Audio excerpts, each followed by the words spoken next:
the faithful asking questions and putting interim Bishop Edward Scharfenberger to the transparency test. 7 Eyewitness News I-Team Chief Investigator Charlie Specht tells us more. We can't be afraid of reality. We have to be able to, with sober eyes, look at the damage that was done. Interim Bishop Edward Scharfenberger has talked the talk when it comes to transparency on sexual abuse.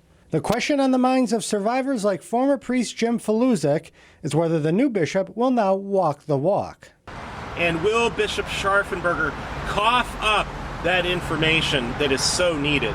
Scharfenberger's first big test on transparency involves the issue of personnel files of abusive priests, which his predecessor staunchly refused to make public. I've said before that I will not release personnel files. Those are confidential in any organization, including your organizations, I assume. You can't expect victims to forgive the church when the church doesn't give a full accounting in the first place.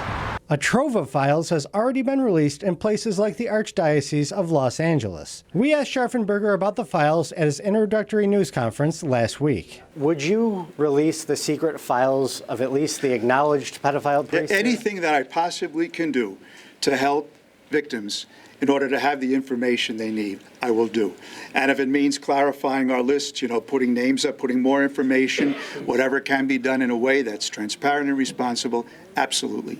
So even the specific personnel files of the acknowledged pedophile personnel files, I have to follow the whatever it can be done within the scope of canon law. Is basically what I would say.